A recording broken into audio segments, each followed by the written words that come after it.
Assalamualaikum warahmatullahi wabarakatuh. Senang sekali berjumpa Ananda semuanya. Pagi ini insya Allah kita akan belajar tentang materi yang baru, yaitu materi tentang virus. Baik, silakan Ananda simak video berikut ini. Pada KD 3.4 kita akan menganalisis struktur, replikasi, dan peran virus dalam kehidupan. Jadi indikator yang akan kita bahas adalah yang pertama identifikasi ciri-ciri virus, yang kedua menjelaskan struktur virus, yang ketiga menjelaskan replikasi virus, yang keempat menjelaskan klasifikasi virus, dan yang kelima adalah membahas tentang peran virus dalam kehidupan. Sedangkan pada KD 4, Ananda akan melakukan kampanye tentang bahaya virus COVID-19 dan bagaimana pencegahannya.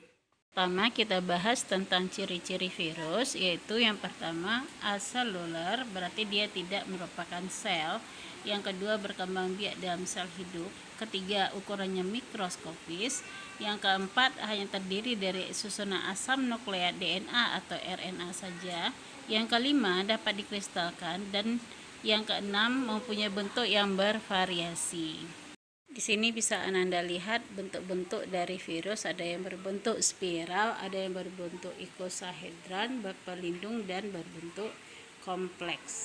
Ini kita lihat ada struktur virus, ada kepala virus, di dalamnya kita lihat ada DNA atau RNA yang diselubungi oleh kapsid.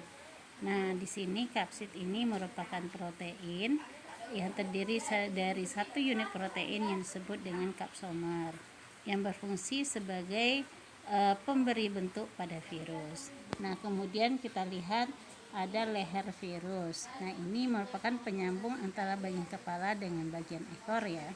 Nah, kemudian pada ekor virus ini merupakan bagian terpenting pada virus bakteriofag, karena ini merupakan bagian yang akan menancap pada tubuh inangnya nantinya.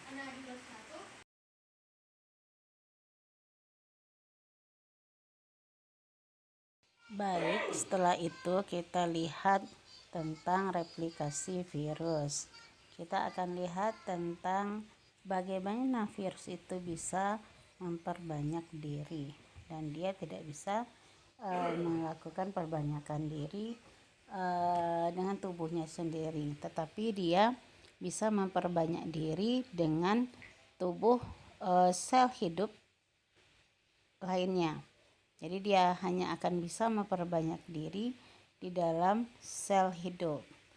Nah, kita akan lihat di sini, kita akan lihat bahwa replikasi virus itu akan terbagi dua.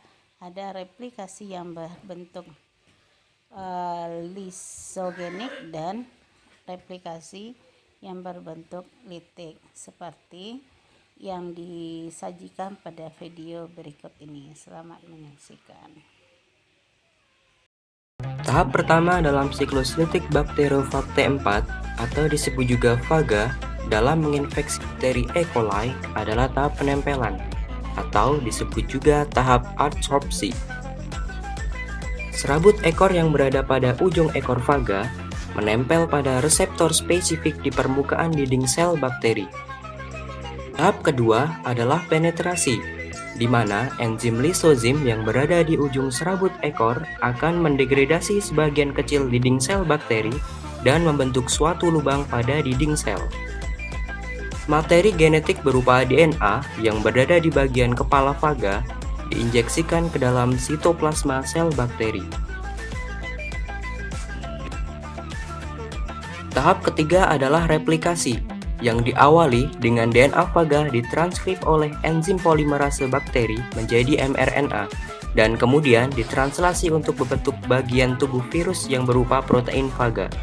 Kemudian DNA faga direplikasi untuk partikel faga lainnya, dan DNA faga juga menjadi template pembentukan mRNA. Bersamaan dengan tahapan ini, terjadi penggandaan DNA faga dan pembuatan protein struktur faga lainnya. Tahap keempat adalah perakitan atau assembly. Saat terjadinya tahap perakitan, DNA faga dikemas di dalam struktur kepala faga dan bergabung menjadi satu dengan struktur faga yang lain, seperti bagian leher dan ekor. Setiap struktur faga bergabung menjadi satu untuk membentuk satu faga baru yang utuh. Tahap kelima adalah lisis, yang ditandai dengan diinduksinya sintesis enzim lisozim oleh faga yang telah matang. Lisisnya dinding sel inang akan melepaskan faga-faga baru ke lingkungan, dan akan memulai siklus infeksi baru terhadap sel bakteri lainnya.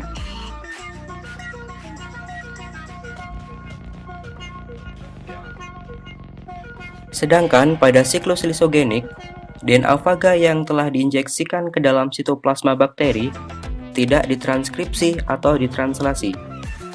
DNA faga akan berintegrasi dengan genom bakteri dan membentuk struktur yang disebut profaga. Profaga akan tereplikasi bersamaan dengan terjadinya pembelahan sel bakteri, sehingga masing-masing bakteri akan membawa profaga di dalam sitoplasmanya.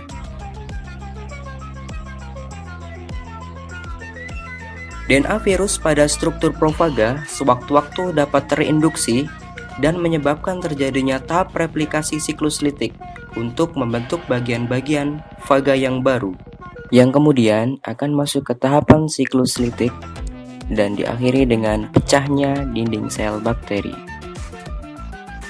Demikian perbedaan antara siklus litik dan siklus lisogenik dari virus bakteriofag. Baik, sekarang kita lihat klasifikasi virus. Virus itu bisa diklasifikasikan yang pertama berdasarkan asam nukleatnya. Ada virus yang asam nukleatnya hanya RNA saja atau DNA saja. Nah, kita lihat yang pertama adalah virus berdasarkan asam nukleatnya yang RNA saja, disebut dengan ribovirus. Contohnya adalah virus toga yang menyebabkan demam kuning, virus arena yang menyebabkan meningitis, virus picorna yang menyebabkan polio, kemudian virus orthomyxo yang menyebabkan influenza. Kemudian virus yang asam nukleatnya DNA saja, contohnya virus herpes, virus pox, mozaik, dan papova yang menyebabkan kutil. Kemudian kita lihat virus berdasarkan jenis sel inangnya. Yang pertama kita lihat sel inangnya merupakan virus bakteri, berarti inangnya adalah bakteri. Contohnya adalah bakteri bakteriofag. Kemudian virus mikroorganisme eukariot, contohnya ini virus yang menyerang pada jamur atau protista lainnya. Yang ketiga kita lihat adalah virus pada tumbuhan. Ini biasa menyerang tanaman cabai, tanaman tembakau, dan tanaman-tanaman lainnya. Kemudian yang keempat adalah virus virus hewan yang menyerang hewan ini ya. Virus berdasarkan bentuk dasarnya, yang pertama ada icosahedral, 2 helix dan 3 kompleks. Kemudian berdasarkan jumlah kapsomernya ada 32, 252, 162, 60, dan 72 kapsomer. Kemudian kita lihat bagaimana peranan virus dalam kehidupan. Ada yang menguntungkan dan ada yang merugikan. Kita lihat bagaimana peranannya. Kita lihat peranan yang menguntungkan. Di sini dibuat virus sebagai interferon melawan virus itu sendiri, kemudian profag, vaksin, antitoksin, dan pelemah bakteri. Sedangkan yang merugikan seperti menimbulkan bercak pada daun tembakau atau disebut TMV, kemudian daun menggulung pada tanaman, buah mentibun yang tidak normal, dan daun tidak rata. Baik Ananda semuanya, itu tadi video pembelajaran kita. Mudah-mudahan Ananda paham dan mengerti apa yang sudah disampaikan. Kita akhiri dengan alhamdulillahirabbil alamin. Assalamualaikum warahmatullahi wabarakatuh.